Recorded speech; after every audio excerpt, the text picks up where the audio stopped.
Hello guys, welcome back to my channel সারি thoughts. তো আজ আমরা পাড়ি দিতে চলেছি এক শান্ত, স্নিগ্ধ আর ঐতিহ্যে মোড়া জায়গায়, যেই স্থানের সঙ্গে জড়িয়ে আছে বিশ্বকবি রবীন্দ্রনাথ ঠাকুরের স্মৃতি আর প্রকৃতির অপার শান্তি। হ্যাঁ, ঠিক ধরেছেন, আমরা ঘুরে দেখব আমাদের প্রিয় শান্তিনিকেতন। যদি আপনার মনেও শান্তির খোঁজ থাকে আর আপনি প্রকৃতির সঙ্গে কিছুটা সময় কাটাতে চান, তাহলে এই ভিডিওটা আপনার জন্য। চলুন আর দেরি না করে জার্নিটা স্টার্ট করা যাক।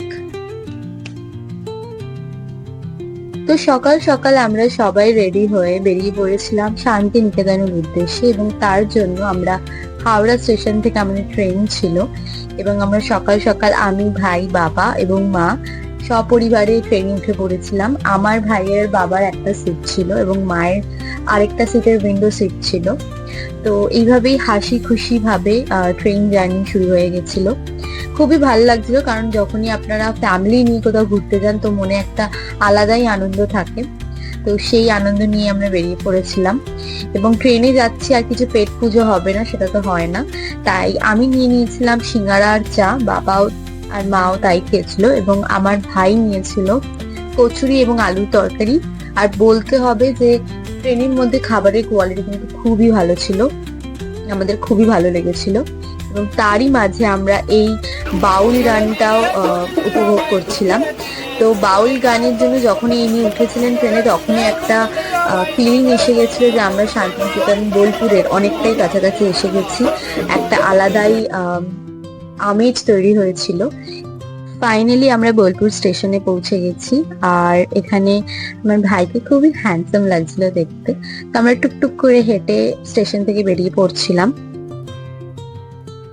বোলপুর শান্তিনিকেতন স্টেশনের ঠিক সামনেই আছে গীতাঞ্জলি রেল মিউজিয়াম। এই মিউজিয়ামের প্রধান আকর্ষণ হলো একটি ঐতিহাসিক রেল সেলন কার। এই বিশেষ রেল কামরাটিতেই বিশ্বকবি রবীন্দ্রনাথ ঠাকুর তার জীবনের শেষ রেল যাত্রা করেছিলেন, এবং 1941 সালে জুলাই মাসে বোলপুর থেকে কলকাতার উদ্দেশ্যে। এই কামরাটি আসলে কবি স্মৃতি বহন করে চলেছে। আর তাছাড়াও এখানে আরো অনেক কিছু বিশ্বকবি রবীন্দ্রনাথ ঠাকুরের ব্যাপারে অনেক জিনিসপত্র এখানে আপনারা জানতে পারবেন এই মিউজিয়ামটার ভেতরে গেলে। তো এখান থেকে আমরা আমাদের হোটেল থেকে টোটো বুক করা ছিল, তো আমরা এই স্টেশনের ঠিক সামনে থেকে টোটোয় উঠে গেলাম, এবং আমরা পৌঁছে যাব কিছুক্ষণের মধ্যে আমাদের হোটেলটিতে। তো এখানে আমরা গল্প করতে করতে, হাসি ঠাট্টা করতে করতে যাচ্ছিলাম, এবং আমাদের যে হোটেলটা ছিল সেটা আপনার ক্যাম্পাসের খুবই কাছে ছিল। তো আপনারা দেখতে পারবেন আমরা যখন যাব, আমরা ক্যাম্পাসের ওই রাস্তাটা ধরেই হোটেলের দিকে যাব।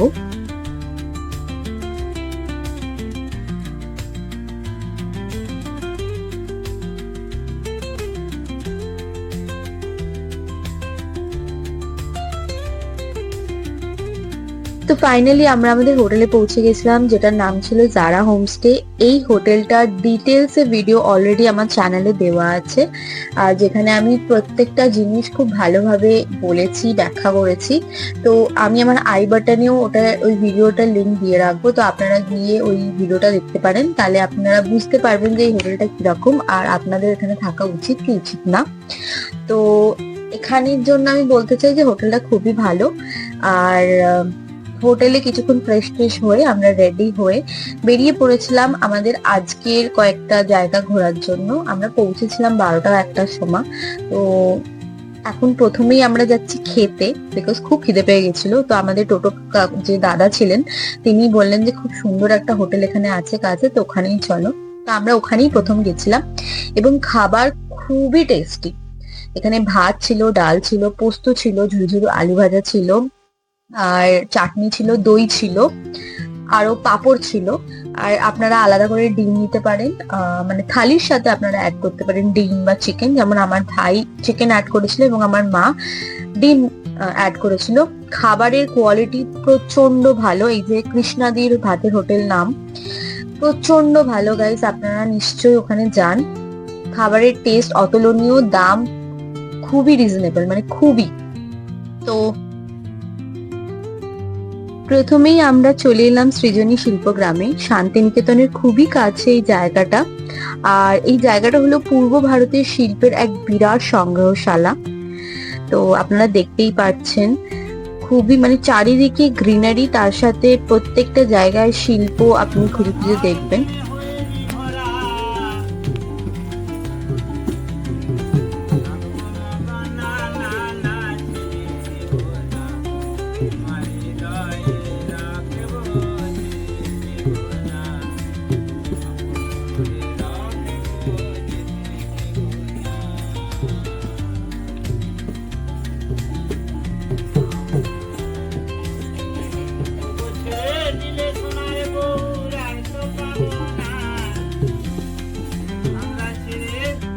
কি অপূর্ব অনুভূতি না? ঠিক এই অনুভূতিটা আমি জানি আপনারা ভিডিও ওপার থেকেও ফিল করতে পারছেন না, তার জন্যই এই ভিডিওটা করা। এছাড়াও এখানে আপনি চারপাশে দেখতে পারবেন প্রচুর জিনিসপত্র হাতে গড়া, যেমন মাটির গয়না, কাপড়, বিভিন্ন ধরনের জুয়েলারি আইটেমস, তার উপর ঘর সাজানোর জিনিসপত্র, প্রচুর জিনিস।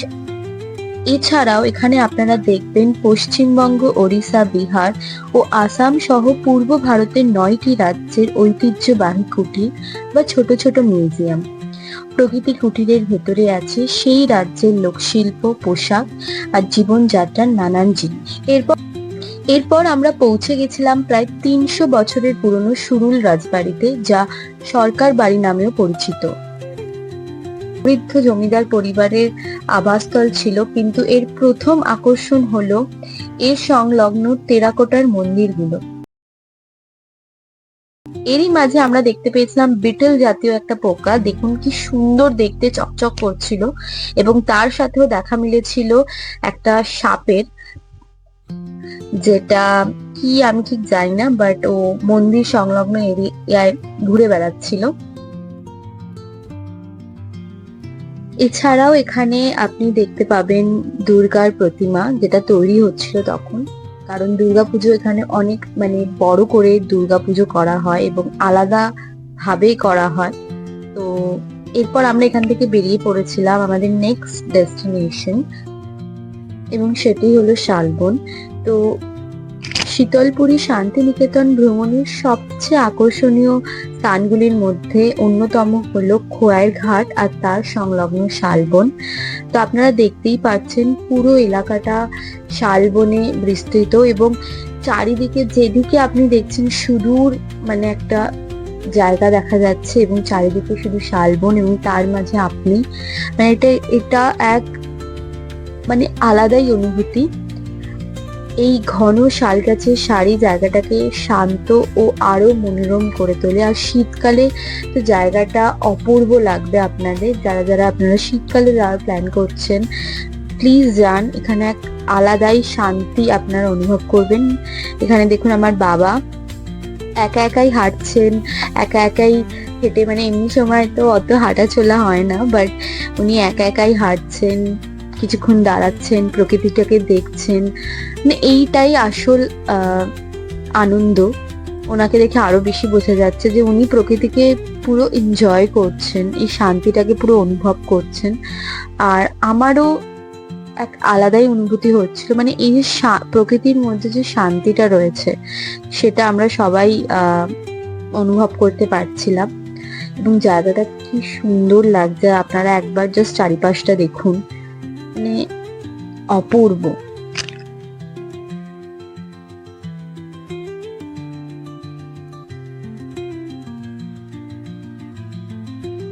এরপর আমরা চলে যাচ্ছিলাম খোয়াই নদী দেখার উদ্দেশ্যে। তো শান্তিনিকেতনের প্রকৃতির এক অসাধারণ সৃষ্টি হলো খোয়াই নদী, এবং খোয়াই নদীর যে রাস্তাটা ছিল তারই সাইডে দেখুন কতগুলো ভেড়া একসাথে দল বেঁধে শুয়ে আছে।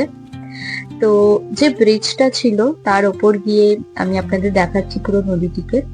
বাট আমরা যখন গেছিলাম তখন নদীটিতে প্রচন্ড স্রোত ছিল, তাই জন্য ওই ব্রিজের ওপরেও আমাদের দাঁড়াতে দিচ্ছিল না। এখানে দেখুন কি অপূর্ব সুন্দর, আর আপনারা বেগটা একটু পরে বুঝতে পারবেন। জলে প্রচন্ড স্রোত ছিল, তাই এটা একটুখানি রিস্কি ছিল ওই সময়টার জন্য। কবিগুরু রবীন্দ্রনাথ ঠাকুর তার বহু লেখায় এই খোয়াইয়ের প্রাকৃতিক দৃশ্যের কথা উল্লেখ করেছেন এবং আজ এখানে দাঁড়িয়ে আমি সেই বিবরণটাই অনুভব করার চেষ্টা করছিলাম। খুবই সুন্দর, আর ওয়েদারটাও খুবই ভালো ছিল, ঠান্ডা হাওয়া দিচ্ছিল, তার সাথে এখানে দাঁড়িয়ে নদীটাকে আমি দেখছিলাম যেটা বয়েই চলেছে, যার কোনো শেষ নেই। এবং তারপর আমাদের যখন ব্রিজ থেকে নামিয়ে দেওয়া হলো তখন আমরা এই সাইডটায় চলে এসেছিলাম, ব্রিজের নিচে, যেখান থেকে নদীটার সাইডটা দেখা যাচ্ছিল। এখানেও আমরা একটু হাঁটাচলা করছিলাম, দেখছিলাম যে নদীটা কতটা দেখা যাচ্ছে।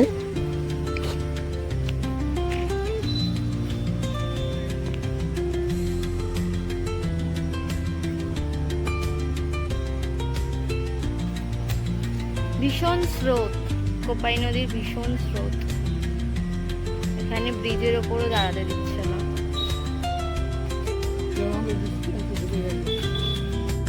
তো এখানে একটু টি ব্রেক আমরা নিয়েছিলাম, চা আর একটু বিস্কিট আর চিপস খাওয়া চলছিল। তো এই নদীটিকে অ্যাকচুয়ালি কোপাই নদীও বলা হয়, খোয়াই নদীও বলা হয়। এই ভিডিওতে আমি কোপাই বলেছি এবং এখানে আমি খোয়াই বলছি।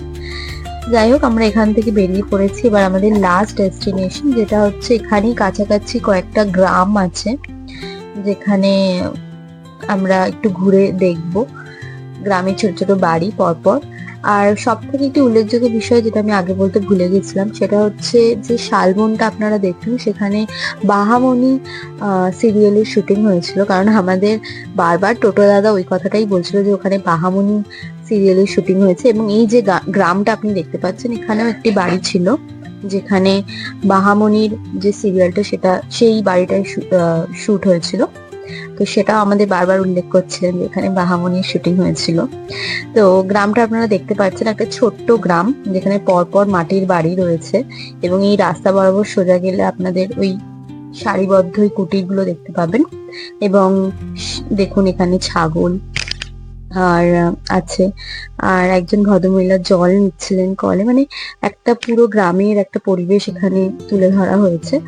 এবং আমি এখানে আমার বাবার সাথে হেঁটে হেঁটে চলছি, হাঁটি হাঁটি পা করে।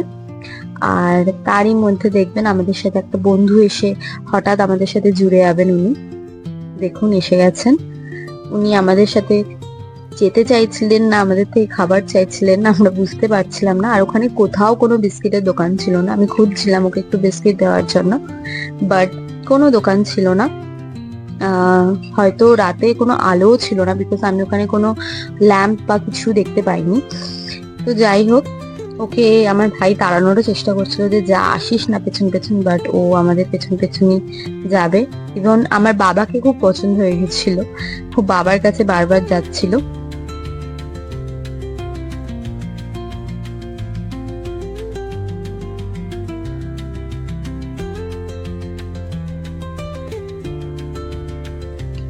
তো আমাদের যে নতুন বন্ধুটি, তিনি আমাদের একদমই একা ছাড়েননি। তিনি আমাদের সাথে সাথে টোটো অব্দি পুরো ছেড়ে এসেছিলেন। আর কিন্তু আমরা শত চেষ্টা করেও ওনাকে কিচ্ছু খেতে দিতে পারলাম না, কারণ ওখানে কোনো বিস্কুটের দোকান ছিল না আর আমাদের কাছে কোনো খাবার ছিল না। তাই অগত্যা ওনাকে টাটা বলে আমরা ফিরে চলেছি আমাদের হোটেলের উদ্দেশ্যে। হ্যাঁ, আজকে শান্তিনিকেতনের প্রথম দিনের জার্নিটা এখানেই শেষ। আশা করি আপনাদের ভিডিওটা ভালো লেগেছে, আর প্লিজ কমেন্ট করে জানাবেন যে কেমন লাগলো। এবং সেকেন্ড দিন আমরা কোথায় কোথায় ঘুরবো সেই ভিডিওটাও শীঘ্রই আমার চ্যানেলে আসবে, তো চ্যানেলটিকে অবশ্যই সাবস্ক্রাইব করে নিন। তো হোটেলে পৌঁছে একটু ফ্রেশ হয়ে দেন বিকেলে আমি আবার বেরিয়ে পড়ি, বিকজ আমার একটু ঘোরার শখটা আরো বেশি। তাই বাবা মার রেস্ট নিক, আমি একাই বেরিয়ে পড়েছিলাম। আমাদের হোটেলের থেকে 10 মিনিটের দূরত্বে একটা বাজার ছিল যেখানে প্রচুর খাবার আইটেমস ছিল এবং তার সাথে সাথেই অনেকগুলো দোকানও ছিল যেখানে কাপড় থেকে শুরু করে ছোট মোটো মাটির গয়না, তারপর প্রচুর জিনিস বিক্রি হচ্ছিল। তো ফার্স্ট আমি মোমোর দোকানে দাঁড়িয়ে পড়েছিলাম মোমো কেনার জন্য। সেখান থেকে আমি চিকেন মোমো, ফ্রাইড মোমো নিয়ে এখানে সেই জায়গাটা যেখানে আমি বলছিলাম ছোট ছোট দোকান আছে যেখানে বাকি ঘর সাজানোর জিনিসপত্র, গয়না এইসব আপনারা পেতে পারেন।